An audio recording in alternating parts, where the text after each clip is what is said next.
2018 saw success for women across the board, but we also came face to face with issues that continue to pose significant obstacles.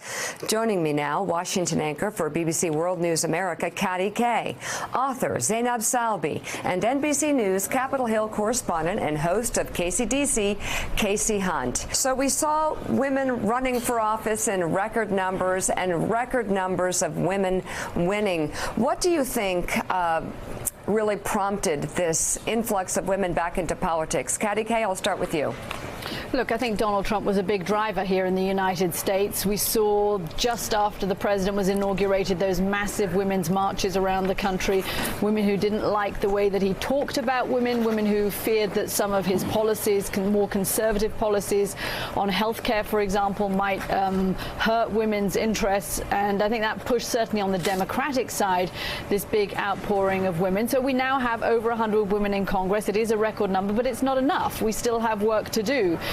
We're nowhere near at parity. We're still only at about 20% of women in the Senate. And we're going to have to see women run more, because when women do run, they win in just as high numbers as men do. But we're going to have to get women to continue running more in every cycle. Yeah, we are. But Kasie Hunt, it was an amazing thing that happened during the midterms. We saw female fighter pilots, refugees. I mean, the diversity of thought that we now have coming to Washington, it certainly should have an impact. I think it absolutely will have an impact. And you know, one thing, Mika, that I think we saw here this year in 2018 was that women were running as themselves. You know, historically, the model for a woman running or trying to be a politician was to try to be like the guys, you know, be as much like the male politicians who had succeeded in winning, act like them, and that will help you get elected. And these women, they threw that playbook out the window. You point out the fighter pilots, but there were also, you know, moms who said, you know what, I'm bringing my kids to my campaign stops. What do you think I'm going to do? Leave them at home? You know, to the point where now they're having to rethink, you know, the facilities in the Capitol, because there are way more breastfeeding women who are coming in to the Congress, and they've never had to, you know, think through that before. So, you know, I really think that that's a huge step forward, and I was happy to see that women were able to win in that mold, because perhaps it will help us all kind of break through that idea that, you know, if you want to succeed, you have to act like a dude. Another significant factor in the year has been the Me Too movement. Zainab, I'll stay with you. Pare it down for us, if you could. What has changed in the workplace and what hasn't? Well, what has changed is women started breaking their silence, basically. It's not that sexual harassment is a new issue. It's an old issue. We all coexisted with it, and we kept it up to ourselves, and we just kept on going. What has changed is that women saying we're not going to be silent anymore. We're going to break our silence. We're not going to tolerate such behavior. So that is a good moment. It's an excellent moment, actually, in American women history, and actually, I would say, in the world in general.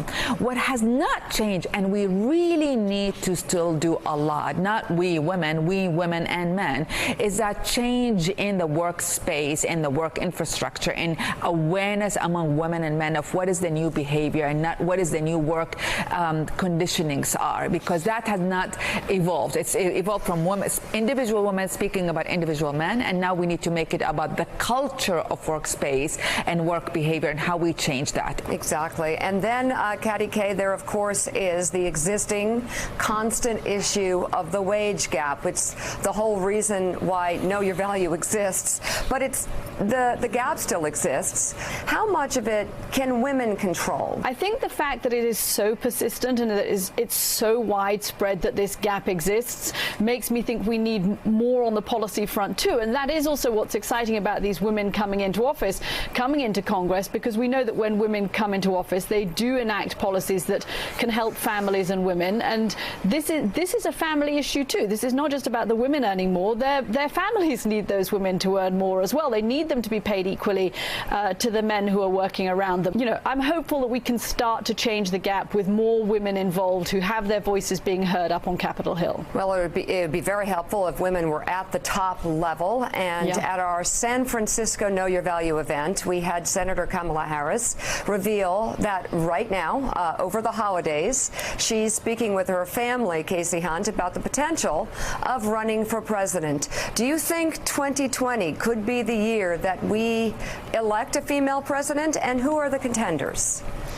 It certainly could be, Mika. I mean, there are more women than ever before who are going to be very serious contenders on the Democratic side for the nomination. Kamala Harris, definitely one of them. You also have, of course, Elizabeth Warren, Amy Klobuchar, Kirsten Gillibrand. I'm sure that I'm leaving somebody out. All of them considering throwing their hats in the ring. I do think, though, that there is still going to be a challenge. I mean, even in some of this early polling, Democrats are pointing out that, you know, it may be meaningless, but on the other hand, you know, the top three contenders so far have been shown to be white men: Joe Biden, Bernie Sanders, and Beto O'Rourke. And that's already causing some frustration among the Democratic women who I talked to who've been working to try to get all these women elected in the midterms. You know, they kind of looked around and said, hey, this is the story of the midterm cycle. It's not Beto O'Rourke, as excited as progressives might be about him. So, you know, I do think that there's a lot of work to do still, and people are going to really have to think about, you know, how important it is or isn't to them, potentially, to have somebody who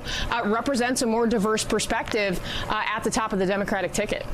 Casey Hunt, Katty Kay, Zainab Salbi, thank you all, and thank you all for being a part of Know Your Value. The movement continues into 2019. For more on these important issues, go to knowyourvalue.com. And that does it for us this morning. Hallie Jackson picks up the coverage right now. Thanks for checking out MSNBC on YouTube, and make sure you subscribe to stay up to date on the day's biggest stories. And you can click on any of the videos around us to watch more from Morning Joe and MSNBC. Thanks so much for watching.